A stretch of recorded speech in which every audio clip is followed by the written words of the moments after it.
Compte rendu de la 122e réunion du Conseil de ministres. Le président de la République, chef de l'État, Félix Antoine Tshisekedi Tshilombo, a présidé ce vendredi 26 janvier 2024 à la Cité de l'Union africaine, la 122e réunion du Conseil des ministres. 3 points étaient inscrits à l'ordre du jour, à savoir 1. Communication du président de la République, chef de l'État. 2. Point d'information. 3. Approbation d'un relevé des décisions du Conseil des ministres. La communication du président de la République a porté sur 5 points principaux, à savoir 1. De la cérémonie d'investiture et de la continuité des institutions. Évoquant la cérémonie de son investiture en qualité de président de la République démocratique du Congo, intervenu le 20 janvier 2024, le président de la République, chef de l'État, a indiqué que cette cérémonie, qui a clos solennellement l'exercice de son premier mandat confié par le peuple le 24 janvier 2019, vient d'ouvrir la voie à un nouvel horizon dont l'objectif demeure la réalisation d'un Congo plus uni, plus en sécurité et plus prospère.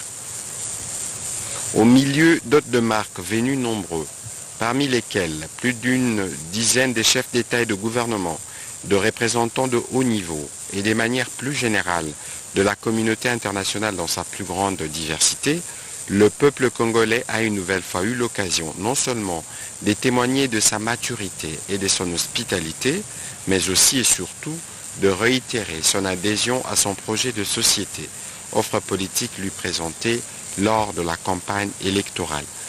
Il a tenu à rappeler l'importance que revêt ces jours pour chacun des membres du gouvernement.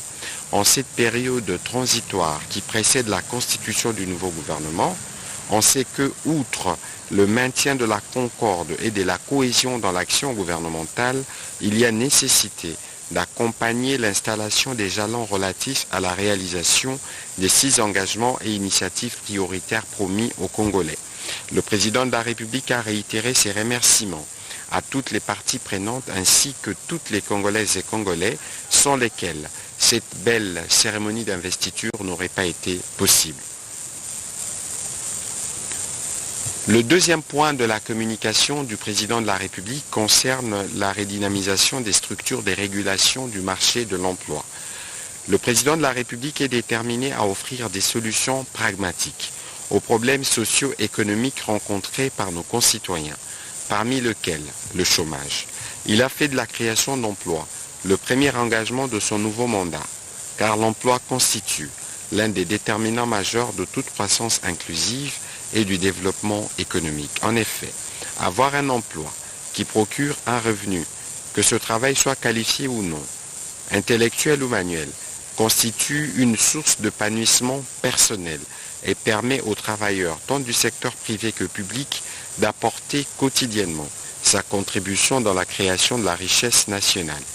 Considérant la nécessité de renforcer la régulation, d'assurer la promotion et l'accompagnement du marché de l'emploi, qui doit faire rencontrer les offres d'emploi et les demandeurs d'emploi, le président de la République a chargé le gouvernement de veiller à la redynamisation des structures publiques d'accompagnement du marché de l'emploi, notamment l'Office national de l'emploi ONEM, afin qu'ils deviennent réellement la courroie de transmission essentielle des offres et des demandes d'emploi. Pour ce faire, le Premier ministre chef du gouvernement devrait veiller à ce que tous les ministres concernés collaborent étroitement afin que les actions suivantes soient réalisées au cours du premier trimestre de cette année. 1. Mener une campagne de communication pour une meilleure connaissance de l'ONEM par la population active. Accroître les antennes ou représentations de l'ONEM en favorisant la collaboration avec les maisons communales progressivement sur toute l'étendue du territoire national.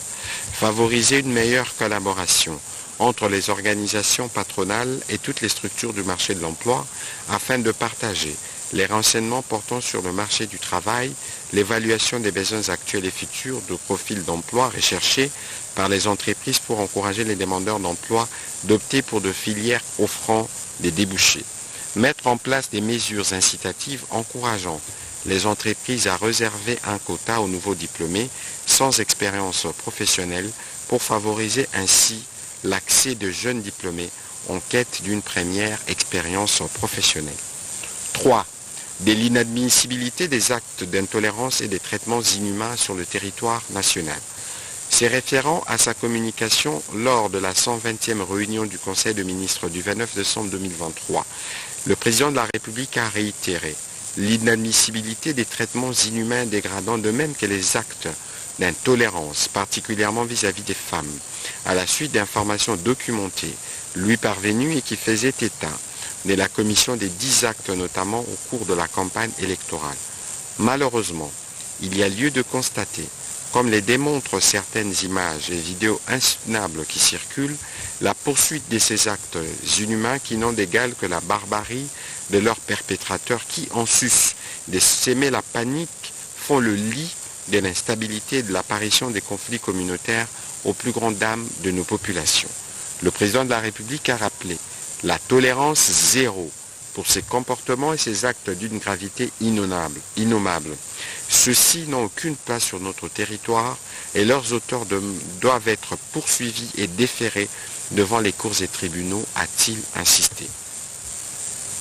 Il reste convaincu que ce n'est que par la répression juste et proportionnelle, sans concession ni remords, que nous parviendrons à rétablir l'ordre et permettre à nos concitoyens, de même que tous ceux qui ont choisi nos villes et villages comme lieu de résidence, de recouvrer leur quiétude. Conformément à son engagement d'offrir plus de sécurité et d'exiger plus de sécurité publique, nous voulons lancer un appel au Premier ministre, sécurité et affaires coutumières, et à la ministre d'État, ministre de la Justice et garde des Sceaux, avec les autorités, pour que toute manière fasse ces fléaux.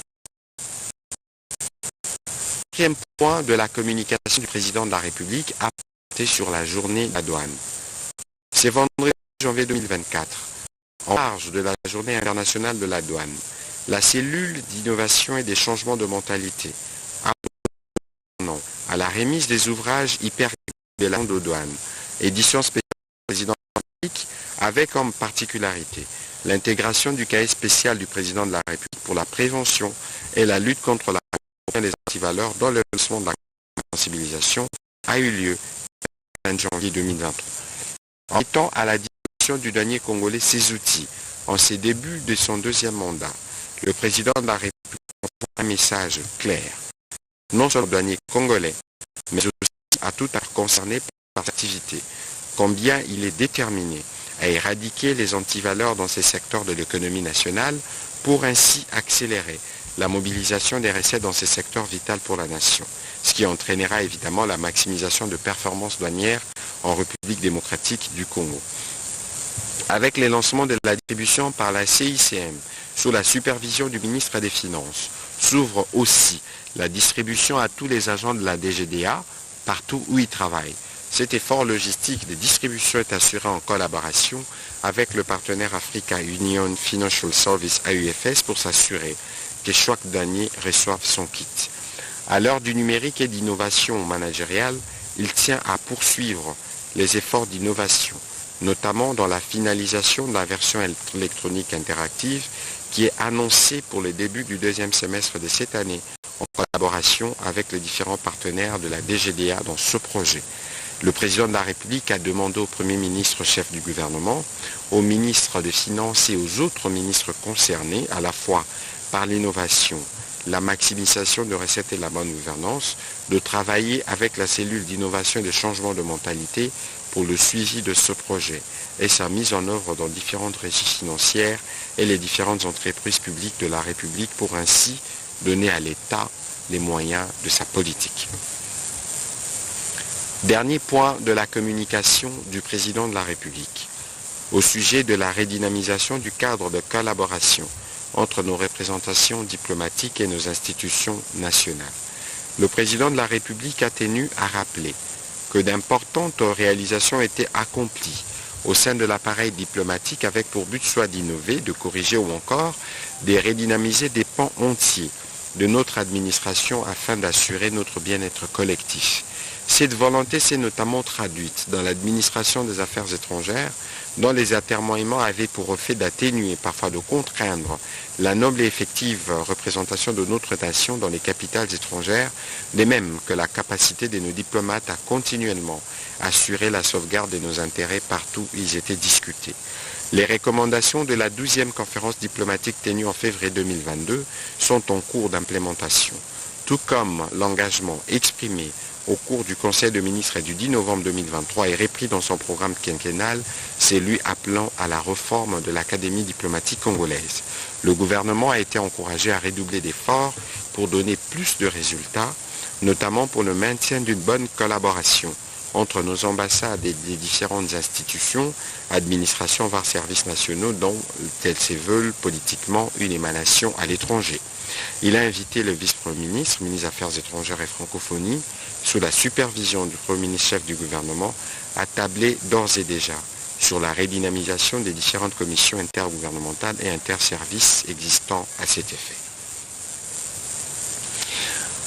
Dans la suite de la communication du président de la République, le Premier ministre chef du gouvernement a commencé par adresser, au nom du gouvernement, ses vives félicitations au président de la République chef de l'État pour sa prestation de serment historique qui a eu lieu à Kinshasa le 20 janvier 2024 devant une vingtaine de chefs d'État et de délégations ainsi que de nombreux invités de marque représentant leurs pays respectifs.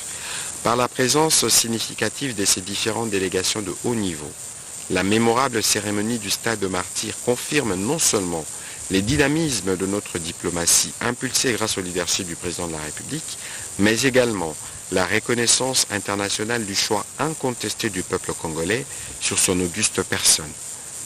Le Premier ministre a également salué la force et la pertinence du discours d'investiture du président de la République qui donne des objectifs clairs pour les nouveaux quinquennats, à savoir 1.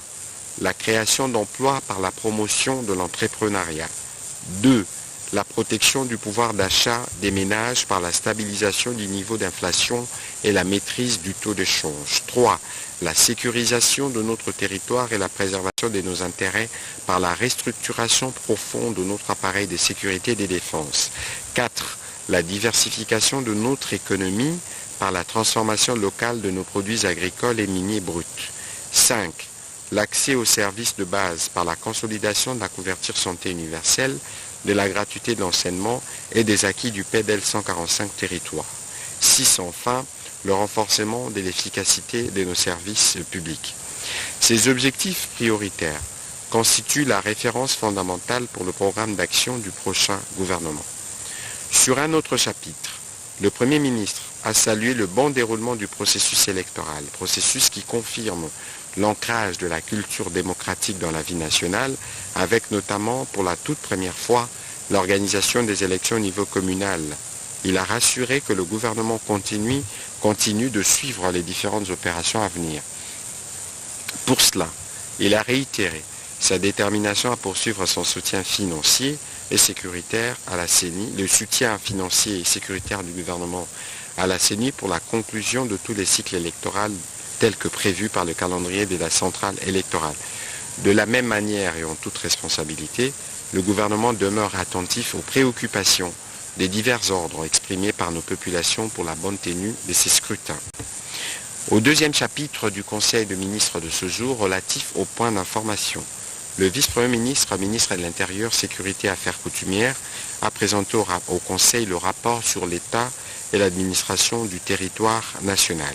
Au cours de la semaine qui s'achève, l'état d'esprit de la population est demeuré généralement calme sur l'ensemble du territoire national et a été marqué notamment par l'organisation impeccable de la cérémonie d'investiture du président de la République chef de l'État, par la présence significative et éloquente des chefs d'État africains à la prestation du serment du président de la République chef de l'État réélu pour un second mandat. Au chapitre du banditisme et de la criminalité dans la ville de Kinshasa, le vice-premier ministre a fait part au Conseil de l'ouverture ce vendredi 26 janvier 2024 des audiences publiques foraines en procédure de flagrance dans l'enceinte de son ministère, cela fait suite des récentes opérations de nos forces de l'ordre qui ont réussi à mettre la main sur plusieurs centaines de délinquants qui terrorisent au quotidien nos paisibles compatriotes. La justice, tant militaire que civile, est à pied d'œuvre. Il est question de mettre fin à ces fléaux du banditisme urbain et de la criminalité qui connaissent une courbe ascendante. En complément au rapport du vice-premier ministre, ministre de l'Intérieur, le vice-premier ministre, ministre de la Défense a fait état de la situation opérationnelle du pays sur les différents fronts.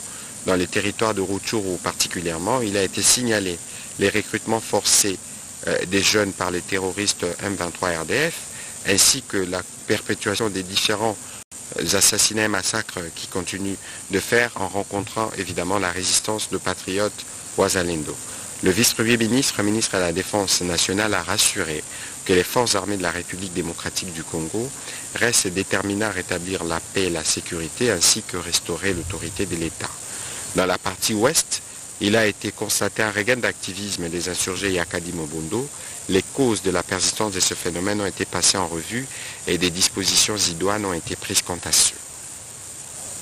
Toujours sur ces chapitres de points d'information, 2 notes relevant du secteur de transport. Le ministre des Transports, voie des communications et des désenclavements, a présenté aux membres du Conseil 2 notes d'information. La première concernait l'état d'avancement des travaux préparatoires de la modernisation de l'aéroport international de Njili à Kinshasa par la société Milvest, agissant sous la coordination du Premier ministre.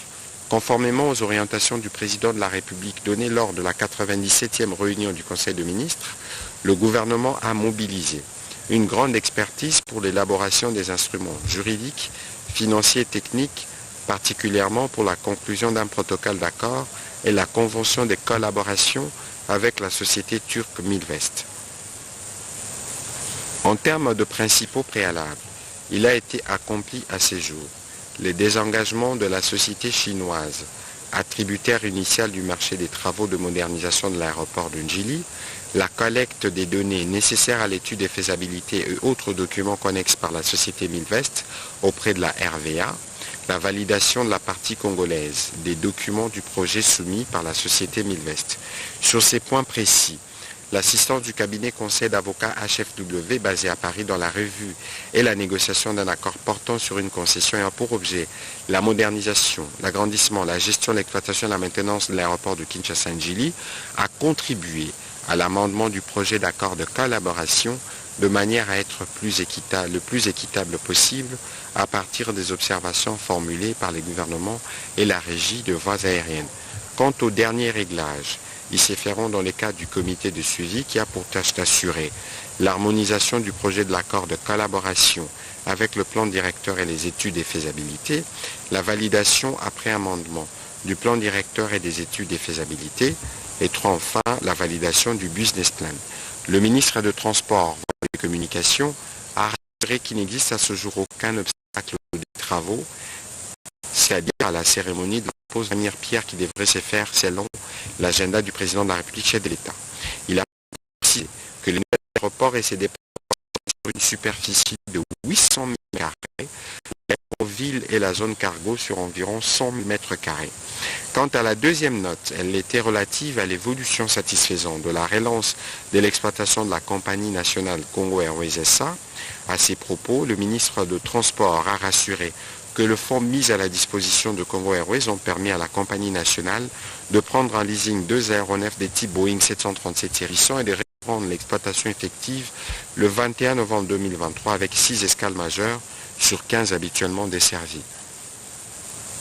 Les autres escales devant l'être dès la fin du mois de février, avec l'acquisition en location de 3 autres aéronefs Embraer 190 de 90 places, un 3e Boeing 787-800 déjà acquis en location sur fonds propres du fait de l'augmentation de la demande sur le marché. Un Boeing 777-200ER pour le long courrier est également en cours des négociations. La pérennisation de cette relance se fera grâce à la mise à disposition de la dotation gouvernementale en faveur de Congo Airways SA pour permettre la réalisation de perspectives à court terme au plan national, régional et continental. Le Conseil a pris acte de ces 2 notes d'information. 6. Situation des inondations à Kinshasa et dans 15 autres provinces. Le ministre de la Santé publique, Hygiène et Prévention a fait le point de la situation des inondations à Kinshasa et dans 15 autres provinces du pays. En effet, des inondations meurtrières ont été signalées récemment dans plusieurs agglomérations, les lots des principaux cours d'eau du pays. Le monitoring réalisé par le mécanisme de veille humanitaire a confirmé ces alertes et la situation des inondations allant de la période de novembre 2023 à janvier 2024 qui a touché 72 territoires dans 16 provinces du pays. 282 665 ménages ont été touchés, 221 compatriotes ont perdu la vie et 625 cas des blessés ont été répertoriés et pris en charge. Quant aux dégâts d'infrastructures des bases, il a été dénombré 67 519 maisons, 1528 écoles, 267 établissements de soins de santé, 211 marchés, 146 routes endommagées. Les provinces de l'Équateur, du Sud-Ubangui, de Kinshasa, de la Chopo sont les plus touchées par ces inondations. La ville de Kinshasa est aussi affectée d'une manière particulière et dramatique. La cité du fleuve est sous eau, plusieurs quartiers sont inondés suite à la montée excessive des eaux du fleuve Congo et ses nombreuses rivières qui jonchent la ville, quartier Mososo et Ndanu dans la commune de Limete, quartier Bichakuchaku à Barumbu. À côté de ces inondations, les alertes des glissements des terrains à la suite des pluies diluviennes et des cas de naufrages ont été remontés. Les glissements des terrains ont été notifiés à Bukavu, à Kamituga dans les sites Kivu, à Kananga dans la province du Kasaï central, à Kamonia dans la province du Kasaï et à Matadi dans la province du Congo central. Les évaluations des risques des urgences des santé publiques ont mentionné que 16 sur 26 provinces du pays ont un risque élevé. Après analyse de la situation au cours d'une réunion avec les parties prenantes en date du 29 décembre 2023, le ministère de la Santé publique a rassuré avoir pris des mesures, des actions de santé publique afin de prévenir les épidémies et sauver des populations affectées. Les besoins urgents ont été identifiés et évalués afin d'organiser des interventions plus efficaces. C'est dans cet ordre que le Premier ministre chef du gouvernement, accompagné du ministre de la Solidarité et des Affaires humanitaires, effectuera dans les heures qui viennent une tournée pour apporter l'appui du gouvernement aux populations touchées. Le Conseil a pris acte de cette note d'information.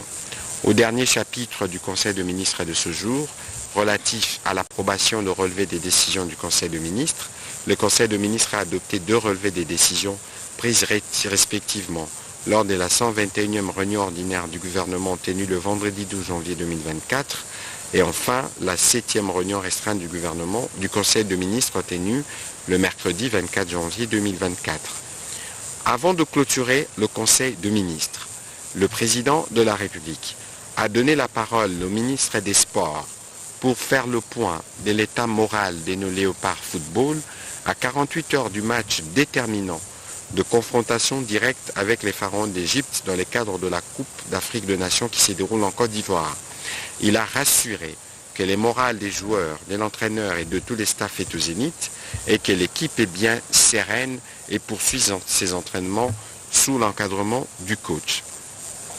Le président de la République a aussi voulu s'enquérir de la situation et des dispositions mises en place pour soutenir les supporters qui ont fait les déplacements de la Côte d'Ivoire pour être aux côtés de notre équipe nationale durant ces matchs.